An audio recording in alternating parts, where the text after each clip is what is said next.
Hi guys, and welcome back to the actual final episode of this week's series. We're going to be talking about marriage, cohabitation, and divorce in this video. So, kind of jumping off the last one and examining our significant others. Sometimes a relationship progresses, and couples want to live with one another without being married. This is known as cohabitation.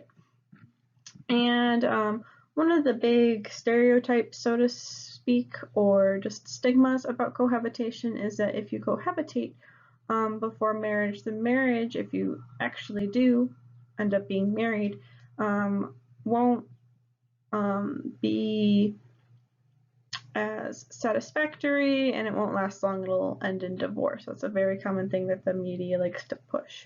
And according to this research that is up on the board, as well as just examining it, while that is kind of true, it usually is basically 50-50. There's so many more variables that are going on just besides the fact that a couple is cohabitating, right? And different relationships go through different struggles and things like that. But, excuse me. So you can kind of see up here if, and this was examining women too. So women were being asked. And so with this one, it's the probability that a first marriage will survive at least 20 years. So that's what it means in the long haul in the title of this. So 57% of probability that that relationship will survive if they didn't cohabitate, whereas it's about 46% if they cohabitated. Some interesting tidbits about cohabitation is that over 50% of couples have cohabitated before marriage, and roughly 40% of cohabitating couples have children under 18. So really furthering supporting the interactionist perspective that relationships and family are extremely complex. And sometimes what happens with cohabitation is that you get married or you get married and then live together, whatever it might be. And there's actually a lot of different types of marriages too. And so one of the planes of marriages, so to speak, is who's involved with it. So in a monogamous marriage, kind of similar to a monogamous relationship, it's just the couple. That's it. Versus a polygamous relationship is where you start kind of introducing more and more people to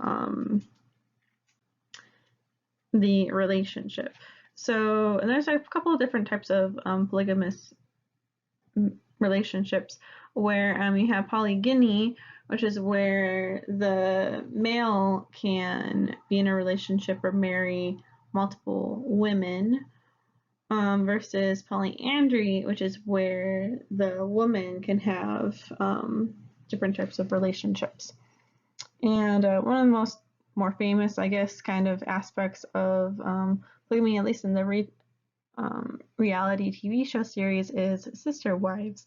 And the show, for those of you who don't know, was originally released back in 2010, and it still has seasons today, which is extremely crazy. And prepping for this lecture, I actually just was looking it up, and they're still in the news. Like, they have like articles written about them a couple of days ago about whether or not they're going to adopt even more kids, even though they already have 18 children between the four of them, of the four women. So the first season of the show basically televised the guy's courting and then marriage to his fourth wife, and back in 2010, and how adding the fourth wife to the mix kind of changed different relationships, because she was the first one to enter the family within 16 years. So it had been 16 years since another person was added to this web of relationships. And even though like they're not legally married. So there's only one legal marriage, and then they divorced, and then he married one of the other wives, so that way he could legally adopt the wife's children from another area. So it's very interesting from a sociological standpoint and just a reality TV show series, but that's just kind of a extreme example of it. And then regarding the types of marriages, as well as just different types of relationships as well. Your book talks about it more in the relationship category, and I put it in the marriage category. But you have endogamy and exogamy as well, which is just basically when you think about your culture and your identity, whether or not you marry within that culture, which would be endo, kind of in, or an exo, kind of like an exoskeleton outside of your area. So this could be in regards to your race and ethnicity, your religion, your social class, the area within which you are from. Some communities take offense if you marry someone from another community, or it could be from a different caste too if you live inside a caste system. You'll see here on the right hand side of our slide here, this is the percentages of same class marriages. With the darker blue it gets, the higher percentage it is. So that means that same caste marriages are occurring a lot.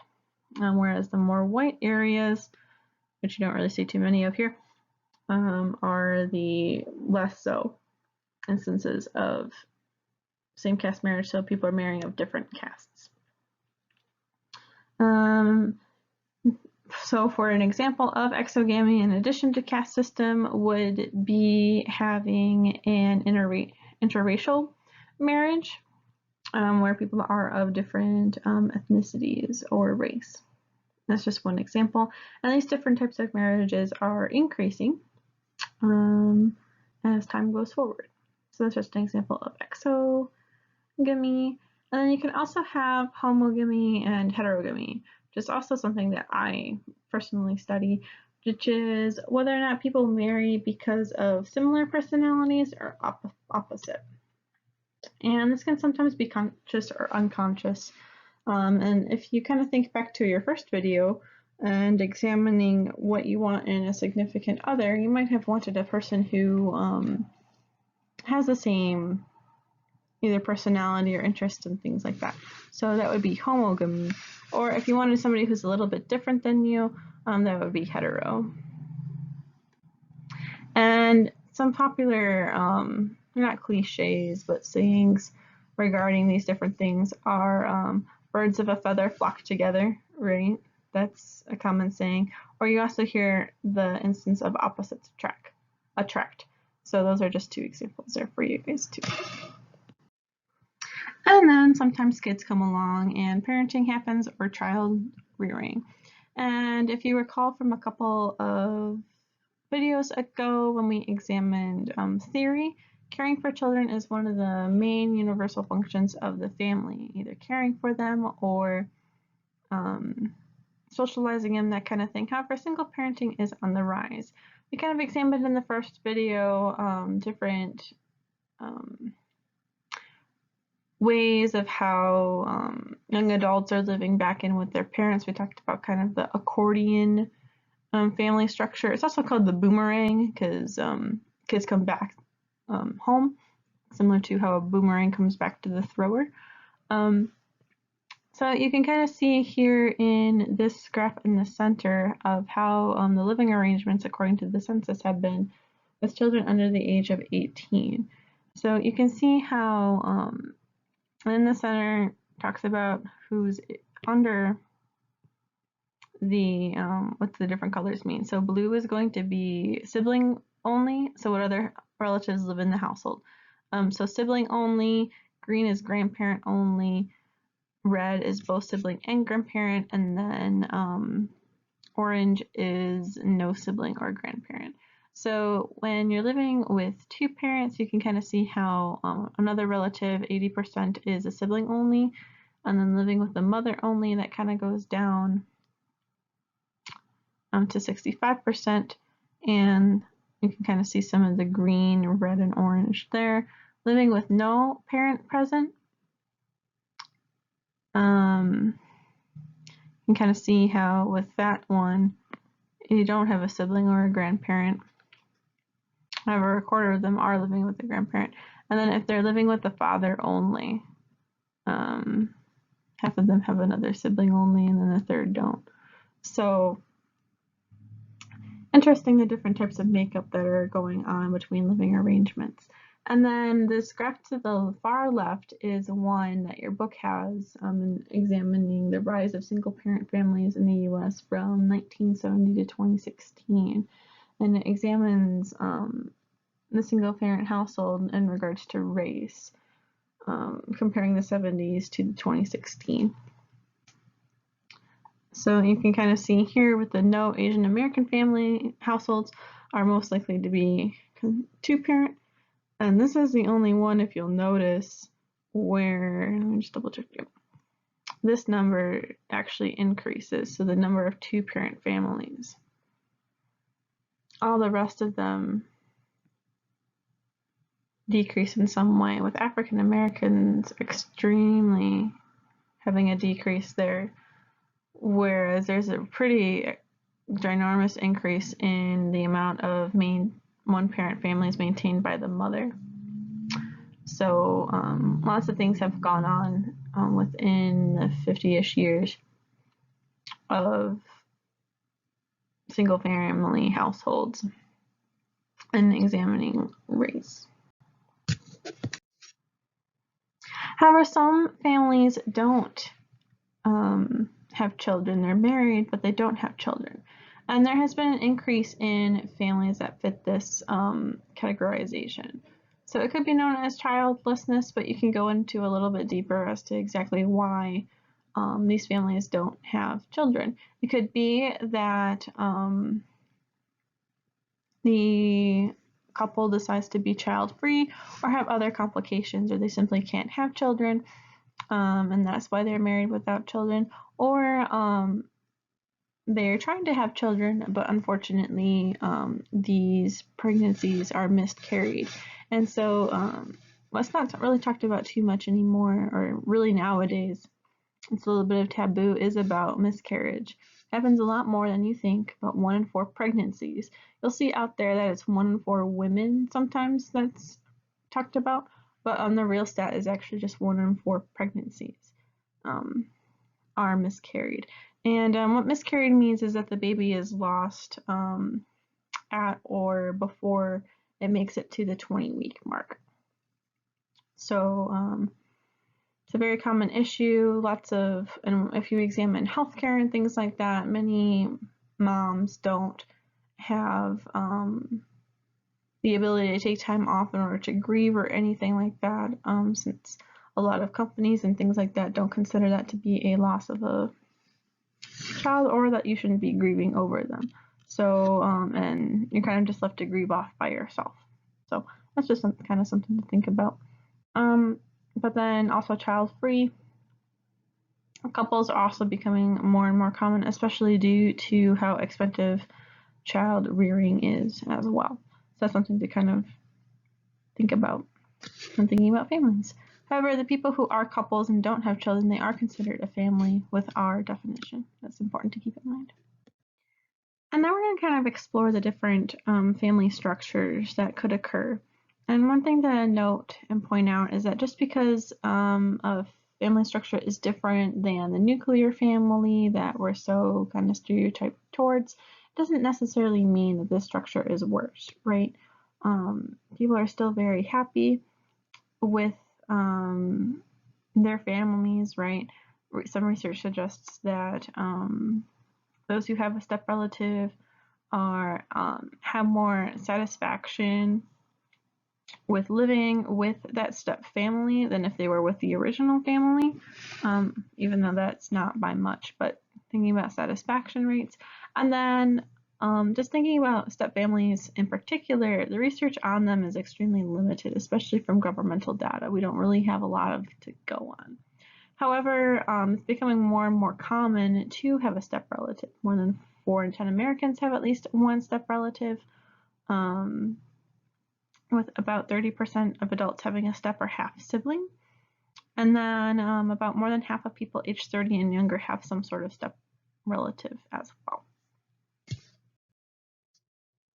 And then in thinking about divorce too, going off of the different doesn't mean worse, the children of divorced families are often happier than children who live within the parental strife or conflict. And thinking about how having a divorce can impact the family just by having that separation of space and things like that.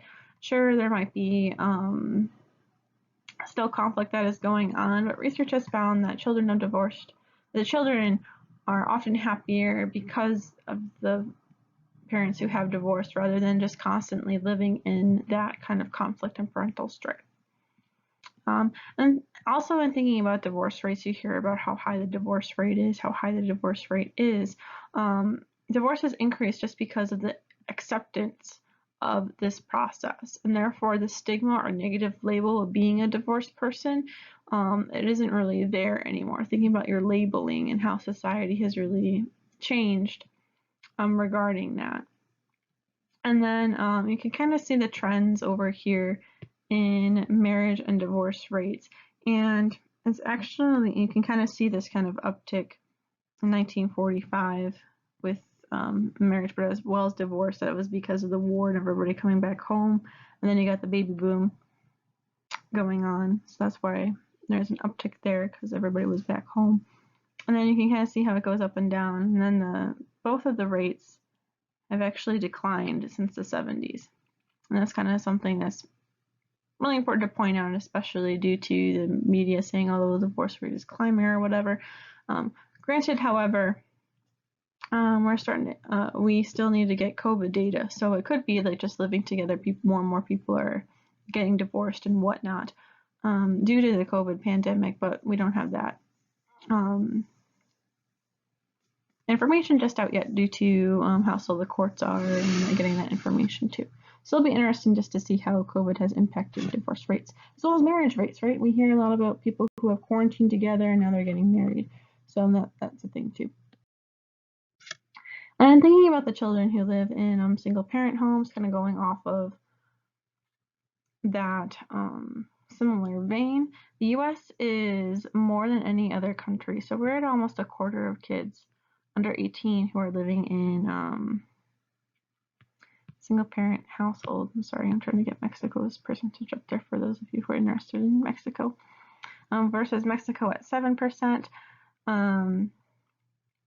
So those who are in the blue have less than a 7%, and then those who have like a little bit of the medium orange, they're between 6.9 and 14.9, and then the orange that like we have, like the UK has, basically most of Europe and Russia too, we have more than 15%. The global average of, or percentage of children who under 18 in single parent households is just a 6.8%.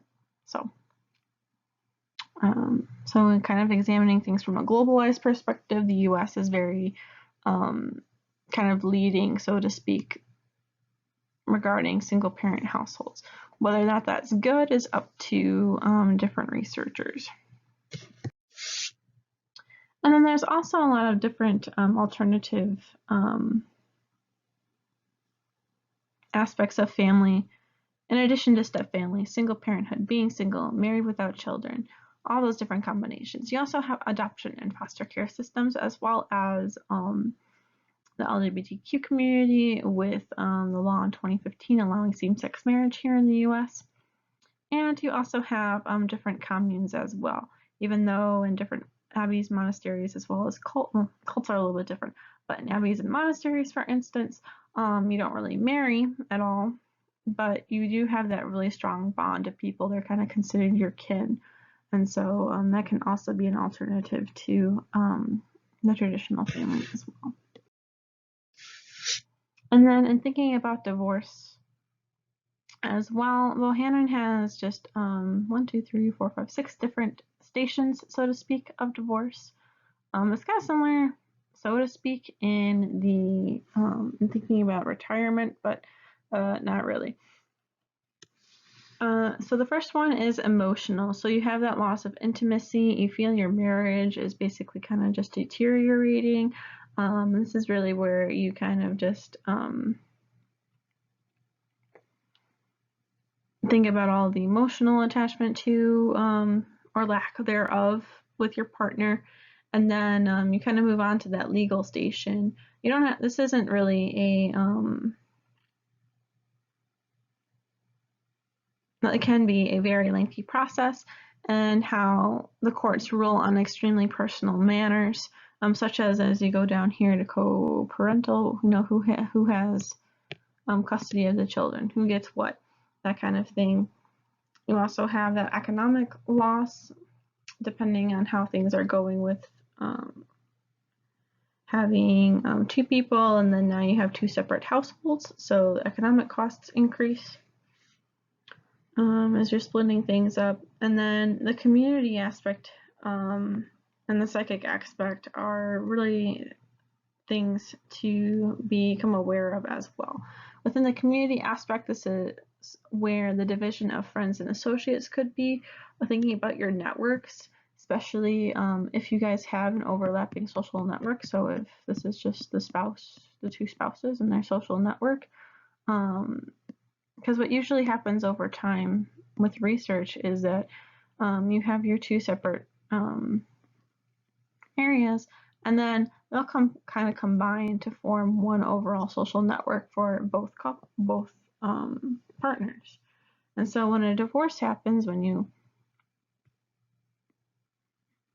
break up, what happens to all these different relationships? Do people kind of have to have one side or another, or and you're kind of just forced to kind of make your own new relationship? And then thinking about your self-image as well. Maybe not so much the stigma of becoming a divorced person, but how do you live with that new label, right? How do you live with that kind of process, that all of a sudden new role of becoming perhaps maybe a divorced dad, for instance, or a divorced mom, and your self-image is really impacted? Do you see yourself as a failure because the relationship didn't work out, or do you see yourself as a stronger person because you made it through that difficult time, that difficult relationship? So that kind of is impacted. Then how do you move forward if you decide to go into the dating game again? How will your self-image look with that, and how will your future relationships be impacted, especially if you do have kids, or if that relationship with your children is a little bit difficult too. All these are different stations that you have to consider within divorce. Alright, so in this video we examined the cohabitation as well as the different types of marriages. We also examined parenting, divorce, and some other statistics as well.